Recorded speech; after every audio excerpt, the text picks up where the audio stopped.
Shalom. First and foremost, I want to give all praises, honor, and glory to Yahweh, Bahasham, Yahushai, Bahasham, Racha Kodash. Double honors to the elders and the apostles of Great Millstone, and peace and blessings to the elect. And today we're going to go into the book of Exodus, the 17th chapter. And as we went through in the 16th chapter, dealing with the the Lord bringing down manna from heaven, to feed Israel as they were complaining, murmuring. And all the congregation of the children of Israel journeyed from the wilderness of Sin. After their journeys, according to the commandment of the Lord Yahweh, and pitched in Rephidim, and there was no water for the people to drink. So going back to the map, they have Rephidim right right down here in the south. Yeah, somewhere more south of where they were in the previous, encampment. Wherefore the people did chide with Moses, and to chide is like a different level than to murmur. This is more like intense back and forth. And said, Give us water that we may drink. And Moses said unto them, Why chide ye with me? Wherefore do ye tempt the Lord? So you going back and forth with me? Why are you like, you act like I'm not in here with you? If you thirsty, what you think I got a secret gallon somewhere that I'm drinking of? Like I'm not thirsty too? And basically, why do you keep on tempting the Lord? Because clearly, if the Lord brought you here, because that's what they would always revert back to. Oh, God, this God that you keep telling us, He brought us here to kill us. Oh, you guys led us here for us to die. Is that what it is? But obviously, if that was the case, you wouldn't have been fed when you were hungry. You wouldn't have been. The Lord wouldn't have performed the miracle of parting the sea in half for you to walk on dry land, right? So why do you keep tempting the Lord? As though He doesn't know. Obviously, He's going to preserve you. And why is it a temptation? It's like when you've told your child something and they keep on asking about the same thing, like provoking you. And the people thirsted there for water, and the people murmured against Moses and said, Wherefore is this that thou hast brought us up out of Egypt to kill us and our children and our cattle with thirst? So what is this? Clearly, are you trying to have us die in here? We got our children over here, our cattle, and we don't have any water to drink. What's going on? And Moses cried unto the Lord Yahweh, saying, now, when it says that he cried unto the Lord, right, it does not mean that Moses went there and just started bawling his eyes out. What it means is that he called out to the Lord, right, prayed to the Lord, saying, what shall I do unto these people? They be almost ready to stone me. So they're pretty much at the verge of stoning me with how angry they are because they want water. And the Lord said unto Moses, Go on before the people, and take with thee of the elders of Israel, and thy rod, wherewith thou smotest the river, take in thine hand, and go. So you go ahead of them, you take some of the elders with you, and take your rod in which you've been performing these miracles. Behold, I will stand before thee there upon the rock in Horeb. And remember, that was where the Lord first appeared to Moses. So he says, you go up ahead, and I'm going to appear before you over there. And thou shalt smite the rock, and there shall come water out of it, that the people may drink. And Moses did so in the sight of the elders of Israel. And he called the name of that place Massah and Meribah, because of the chiding of the children of Israel, and because they tempted the Lord Yahweh, saying, Is the Lord Yahweh among us or not? So is he here? Is he not? What's going on? Why are we? Does he not see that we're thirsty? Like, you ungrateful. Anyway, let's look into the word Massah and Meribah.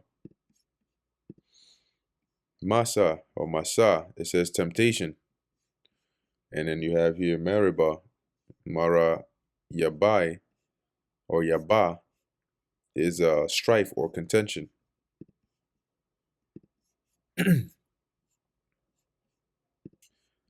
Then came Amalek. So while they were there, right? Where's that? Mount Horeb, or I think they were actually encamped in Rephidim. That you had the Amalekites, as we're about to read. You have your Seir mounts. Okay, so they came up from around this side and fought with Israel in Rephidim. And Moses said unto Joshua, choose us out men, and go out, fight with Amalek. So basically, select a good amount of men that know how to fight, warriors, and go and fight with Amalek tomorrow. So that shows you Joshua had to have been one of the, like, a captain, right, at this point. It says here, tomorrow I will stand on the top of the hill with the rod of God in my hand. So Joshua did as Moses had said to him, and fought with Amalek.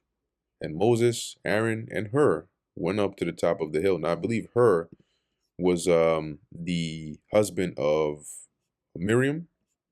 So let's just take a look here. Hawar, a chief assistant to Moses and Aaron, grandfather of Bezaleel. Let's see. Maybe it doesn't mention it here, but let's see. Let's type it in here. Hur, husband of Miriam.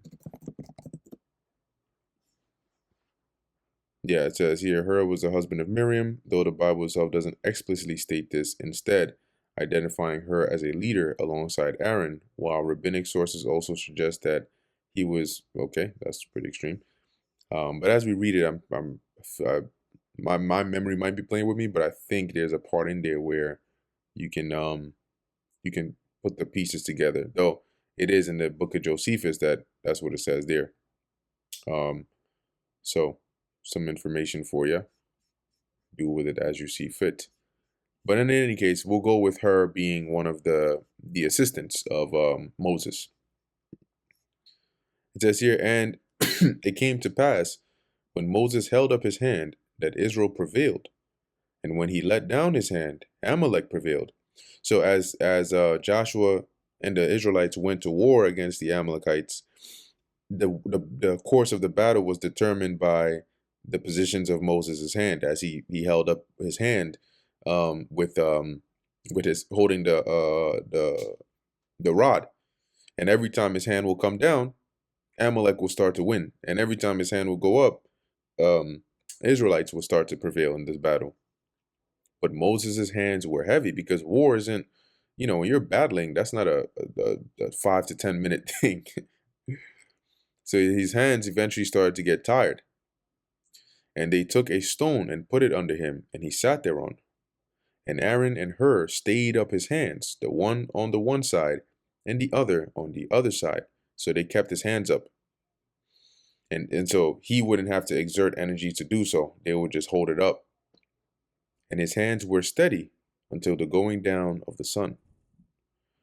And Joshua discomfited Amalek and his people with the edge of the sword. So he basically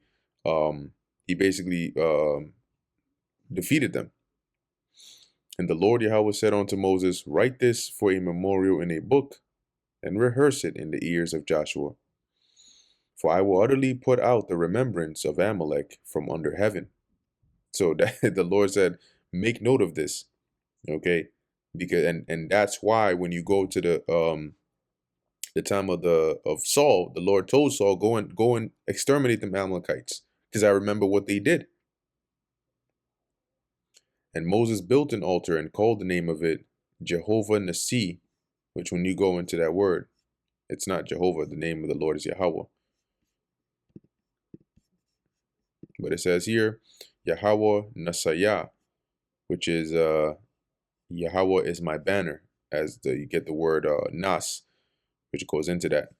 Okay, when you go into that word, something lifted a standard, a signal, an ensign, a banner. And the Yah would make it my banner.